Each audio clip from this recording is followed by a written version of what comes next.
Alright, so the way I would do it, won't bother with these two because obviously I've already gone through that one, and this one should be incredibly easy, so I'll just delete these two out of the way. But this one is where I expect people to struggle. So let's bring up the UV menu in edit mode. I'm just going to reset all the UVs so we start from a blank canvas. So I'm going to create a seam across here, like that. I'm going to create another seam this way. So we're basically going to cut the object into one piece. I'll right click, mark seams, press A, U, and then unwrap. So we've got this result, and you might have rotated it. So let's go into quick menu, pack islands, and I'll say rotate. I'm going to rotate it to fit into the axis. I won't scale it. Untick that. There we go. So we've got this. Let's just make sure we do Q, pack islands. I want to make sure actually we do scale it. So scale that. There we go.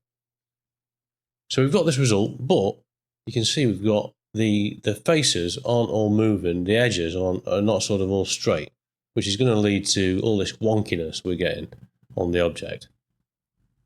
You can see it's not following perfectly along, particularly as it starts coming towards the end here, where you can see it's warping outward. So because the faces here are sort of diagonally over this part of the image, this square, it's going to be diagonally over here as well, as we can see here. The way that you need to fix this is by using, as I mentioned, the right click, follow active quad. And to use this, we need to specify one of the faces that we want the rest of the faces or the rest of the edges or the edge loops to align to. So I go into face mode and I'll select a face somewhere in the middle, maybe about here. And I want to make sure this face is perfectly aligned with the X and the Y coordinates. So I go into edge mode, I'll choose this top edge and the bottom edge, and I'm going to turn on individual origins so that when I scale them, if I use bounding box, they're going to scale towards the middle. I want them to stay where they are. So individual origins, I'll do S, and I'm going to scale on the Y axis, and I'll enter a value of 0 so it completely flattens it. And I'll choose this one and this one, and I'll do the same again, S, but this time X, 0, enter. And now we've got a perfectly square or rectangular shape. Number 3, and I'll choose this face.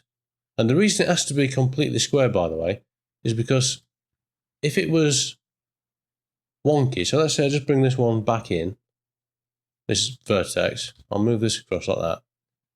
If I did it this way, number 3, I'll choose this face, then I'll select all the faces by pressing L, I'll right click and I'll say follow active quad.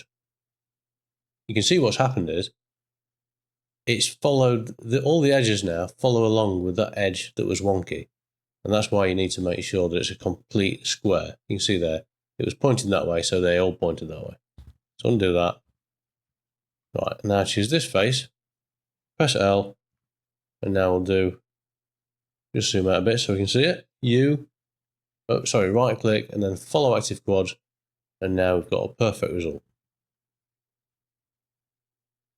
And then we can do UV, pack islands, and we'll make sure we've got the scale turned on, and it will go all the way to the end now. And because this is a seamless texture, that means that where the seam is here, we can't see any sort of problems with the texture, because when it gets to this end, it's just going to restart down here. All right, so if you managed to work that out, well done. If not, don't worry. This is something that nearly everybody gets stuck with, and it's not that obvious how you would use that follow active quads feature. But anyway, let's move on. I think we're ready now to move on to actually the picture frame. So I'm going to delete this one. Back into object mode, we'll delete that. And I'm going to come back out of isolation mode. And I'll select this picture frame, and then we'll go into isolation mode, so that's the only thing we can see. And before I show you how to do it, what I'd recommend you do is have a quick go yourself, see if you can figure it out from what you've already learned so far. Change it to plywood in the image editor, so we've got the right texture showing here.